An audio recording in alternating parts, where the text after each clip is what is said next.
Well, here we are on the back of a 727. Unfortunately, is a well, not unfortunately, but it's a 727 bus rather than a 727 plane.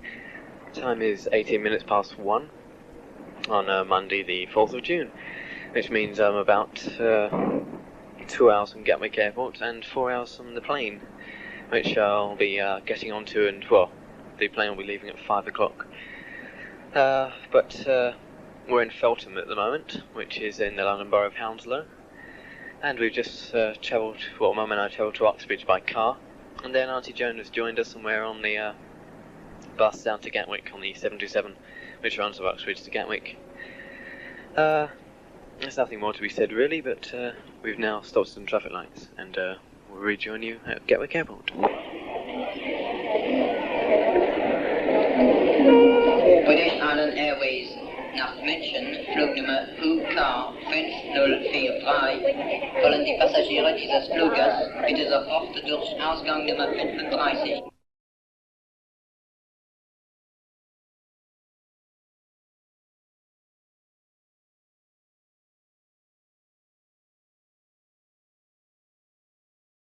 I'd like to welcome everyone back aboard Trollmobile. We are now headed towards Washington. Our next stop will be the Lincoln Memorial, then the White House, then the Washington Monument. From the Washington Monument, we will be going east first to all the Smithsonian buildings, the Capitol, the National Visitor Center.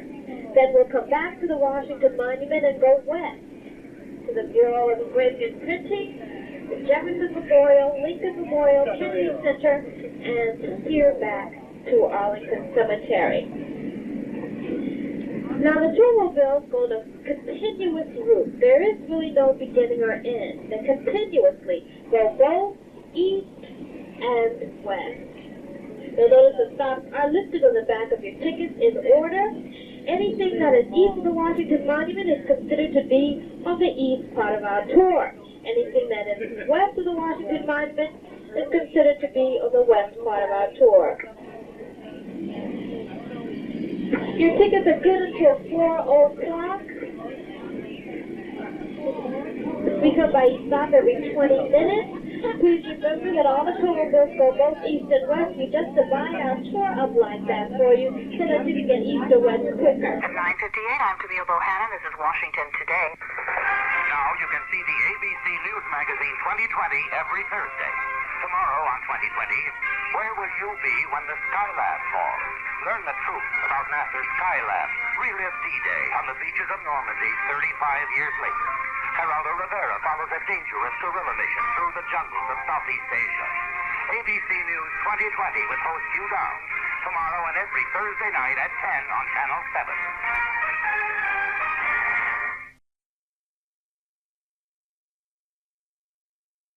Well, here we are in New York City. The time is about 3 minutes to 6. We should be arriving in Boston just about 5 to 12 in the morning, which is 5 hours more. 73 degrees in Boston, 23 Celsius, and here's Bonnie Cameron. Tonight's a mostly clear night in southern New England with temperature ranging from 55 to 60 degrees. And then tomorrow is another very nice, warm day. Partly sunny, hazy with increasing humidity. Temperature on the coast 70 to 75, but it will reach about 85 inland. I'm in Boston now, actually. But here is a brief resume of the night's events which happened. Well, what happened was I waited, after checking out of the university, I went via metro to the Greyhound terminal in Washington, where I had a Burger King while waiting for the Greyhound, and I left at 7:30 from Washington, and went to Richmond, Virginia, and after a brief traffic jam, which made us about 5 minutes late, we arrived around about 20 to 10, and I ended up in the Greyhound terminal there, and I really did like Richmond. Actually, it had a very nice feel to it. I got talking to the bloke who issued the tickets in the Greyhound office, and he's quite a nice bloke, talking about England and what my favourite places I'd visited so far and things like that, what Americans would generally say to you. And also in Richmond they had these little seats where you could put a quarter in a slot and watch TV for 20 minutes, which was quite amazing. We left Richmond at 11 o'clock on the Greyhound to Boston. Nearly lost my case in the process, so as I put the case on the wrong bus at first, but got it all sorted out. And at 3:30 we stopped in a place called Clemente's in State Road, Wilmington, Delaware. Had a sausage sandwich there. And then on to New York City, and we arrived in New York City around about 10 to 6, and we stayed there for a little while. And here I am sitting in my sort of, it's a room anyway. I'm in the Boston University Charles Rivers campus. I think I've got my little, I still got my little card. I can tell you exactly what it is. Dum-de-dum-dum-dum-dum-dum-dum. So I've got a little pass card that they gave me, which I've put in my check card wallet. Oh, that's right, I'm in Warren Towers, and I've got my pass in my hand here, if that's of any interest.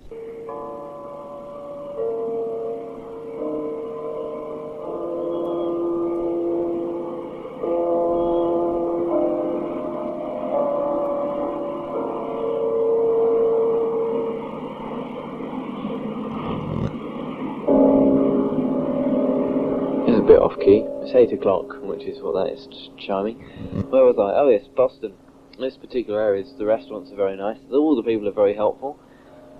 And the restaurants are fantastic. I've got a choice of Burger King, McDonald's, ice cream parlour, a sort of orange juice place, which is really strange. It offers sandwiches and orange juice, and all sorts of different fruit juices, and frozen yogurt.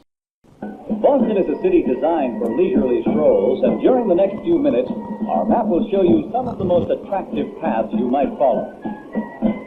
The South End Trail begins here and encompasses the Cyclorama building, originally built to house a huge mural of the Battle of Gettysburg, and Bay Village, a charming enclave of 19th century townhouses.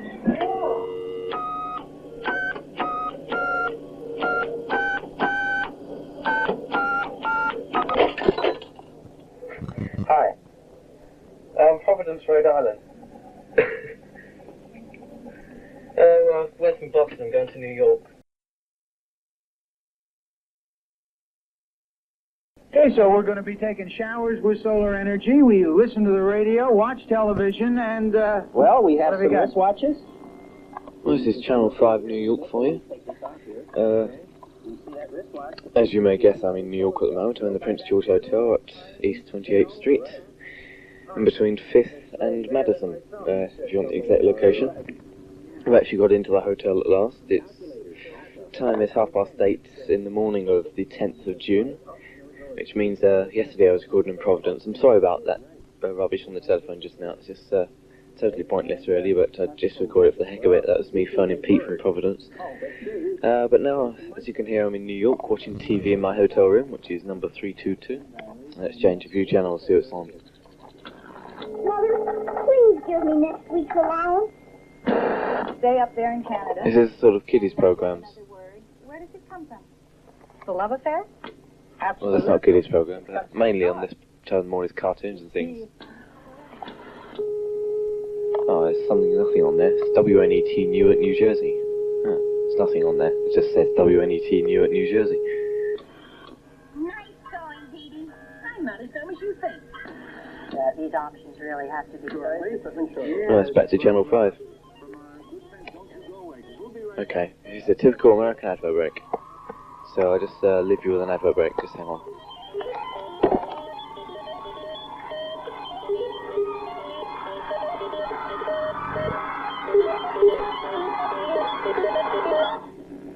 The fun's on Channel 5. The fun's on Channel 5.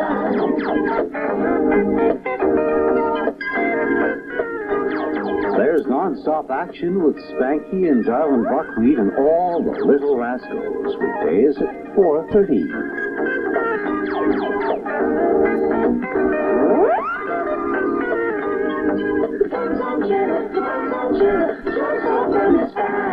Right, well today I'm going to go up the Empire State Building. I'm not sure how much I'm going to get there because apparently all that happens is somebody talks in the lift, but the lift is usually crowded, so sometimes you can't really get recording. Not that anybody's ever tried, but instead it's pretty hard. I can see I shared this room with two people last night. It's Cliff and Steve Mason, who are on tour America and have been here since Thursday, and I had a triple room as a result. And turn the sound down a bit. And as a result, I only paid $7 for the night. But that's about what happened last night. All I did was arrive here at 3 o'clock, came along, got a room, and stayed here. Had a meal in the Belmore cafeteria, which cost me $7, which is bloody extortionate. But I thought it was going to cost $10 because they're a very funny system of adding up. I couldn't really find out what it was all about. But still, this is me signing off from the Prince George Hotel, East 28th Street, New York, and I'll either rejoin at the Empire State Building or perhaps in Boston if I don't rejoin you in the Empire State Building. In any case, I'm going up the Empire State, so I'll tell you all about it if I don't.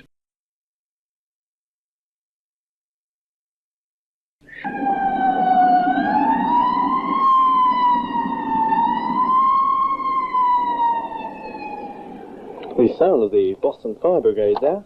Sorry, let's hit the tape recorder. Well, I'm back in Boston now, and after spending the day in, well, I didn't actually, come to think of it, I didn't do anything of the sort. Got up at 8 o'clock yesterday morning, went to Providence, spent a little while in Providence up till about 10 o'clock, rung Pete while I'm there, which you heard a little while ago, and then, after, hang on, is this the right way around? Yes, the right way around. After leaving Providence, I went to New York on a Greyhound. In fact, it wasn't, it was a Bonanza bus, but I spent my Greyhound ticket on it. And then arrived in New York around about, what day and time did I arrive in New York? Oh yeah, it's 3:30. Then I went up to the ticket office in the Prince George Hotel, got myself a room. It could only get myself a triple, but nevertheless, got myself a room. Cost me $7. Went to sleep around about 11. Woke up again at 7:15 when Steve and Cliff had to go because they were on tour at Trek America. Why do I keep calling that Tour America? They're on Trek America and they had to catch a coach. So I woke up all the same. Recorded the bit I did this morning, watching TV, which is ridiculous. Watching TV at something like 8 o'clock in the morning, which is bloody stupid. Then went along to the Empire State Building, went up to the 86th floor where the observatory is, had a look out the window, and took a few pictures. Stayed up there till 11. Trouble was that the day was completely foul and misty. You could only just about see to the southern tip of Manhattan Island, so it wasn't a very good day to go up. Took the bus to Boston. Right, left at 12:01 and I arrived here 4:30. Or no, 5:30. No, 4:30. Yes, 4:30. Was it 4:30? I suppose it was 5:30. Yes, it was 5:30. No, it wasn't. It was either 4:30 or 5:30. Had a Burger King for my last $3. Well, not my last. Yes, I did spend my last $3. Christ, talk about indecision. Then, well, I got 25 cents left, so I took the metro thing, subway thing out to here, and here I am back in the hotel room. Ici Toronto and ici Canada. Or rather, my French accent's terrible, and I'm also, at the same time, I'm screwing a piece of thing from my tape recorder. Welcome to Toronto, or rather, this is Toronto, and it's a very strange city compared to America. I didn't like it at first. I mean, after Boston, I thought, ugh, this is positively, ugh. But I've got used to it. It's very different from Boston, that's why I didn't like it. It's very strange because it's very superficially American, and in that it's got skyscrapers, dollars and cents, it's got American accents, and freeways and blocks and things. But apart from that, by the way, it's also clean and got no slums, so that's America. That's different from America. But it's also British on top of that. It's got all these American things, but it's just as if a British city has been transplanted to America, and everybody's been given North American accents. I say that with a proviso that there are a lot of British accents around us as well. But you look around the streets and all the flags have got, not only the Maple Leaf flag, they've got Union Jacks all over the place, and there's the Royal Canadian Bank and the Queen's head on the back of everything, and everybody's got a very British attitude. I find that it's not so garish in American Toronto, it's very sedate. You are listening to the voice of the Blue Jays, 1430 CKFH Toronto. I was thinking to myself in the Grey Line coach on the way here, wouldn't it be really funny if I came all this way and didn't bring my camera? Gave a little chuckle to myself and said, whoa, that really would be funny. I've arrived here, and I haven't brought my camera. Now, it's a beautiful day. It's, I can't see the temperature on the skyline. There's a sort of temperature thing on the skyline just now. But it was 22 centigrade when you arrived, so it's 72, which is not too warm, but it's not freezing. It's completely blue sky. In the falls there are rainbows and things. And here I am without a camera. I suppose I've got a tape recorder, but it's no real substitute. I suppose you can hear behind me that sort of rushing sound. That isn't the actual Niagara Falls. That is about, I suppose it's about a quarter of a mile away. No, it's not that. It's about 200 yards, 300 yards away from the actual falls. This is a sort of mini falls thing. And that's the sound of rushing water. And there are sort of seagulls in the foreground. In fact, I think it's more than 22 centigrade. It must be about 75, 24. So I just let you hear all the rushing sound of Niagara Falls. It's probably Niagara Falls that is most impressive. I'm standing right by the horseshoe. There are loads of people around, but still. And there's a rainbow in spray. There's a very big amount of spray around. So I'm now standing right underneath the falls in what's called the Great Falls Cataract or something. There's a window. I'm in the scenic tunnels, and there's a window open. Well, not a window. It's a opening right beneath the falls, and you can see the water coming right down, and it's soaking, and everybody's dressed up in sort of black rainwear gear, and it's absolutely wet. Attention please, this is the Detroit Windsor Tunnel connecting Detroit, Michigan and Windsor, Ontario, Canada. It is almost 1 mile long and it passes beneath the Detroit River. On the far side will be the U.S. Customs Immigration. This is through bus to Chicago, Illinois. Connections in Chicago are all points, south, west, north. We'll have a rest stop for 30 minutes and approximately 2.5 hours now. Our scheduled arrival time in Chicago is 7:40 p.m. Chicago time. We left Toronto about 8:30 this morning, and we stopped at London, which I didn't record at, Windsor, which I did record at, and then we went under the tunnel, through customs, which I must say was very lax. They didn't even check my bags at all. I mean, I could have been smuggling hashish for all they know. And then into Detroit, which you just heard, and then we should be arriving at Chicago at 22:08 Chicago time, as the man said. Okay, I'd like to introduce the reconciliation after 2 years time machine. Peter's just coming up the escalator after going down the escalator. Hi! Hi, how you been? It's 2 years. Hi, Jesus Christ. Well, welcome to Chicago, a bit late, but what time did you arrive in? About 22. Oh. Bus was earlier. I thought you were going to be late, if anything.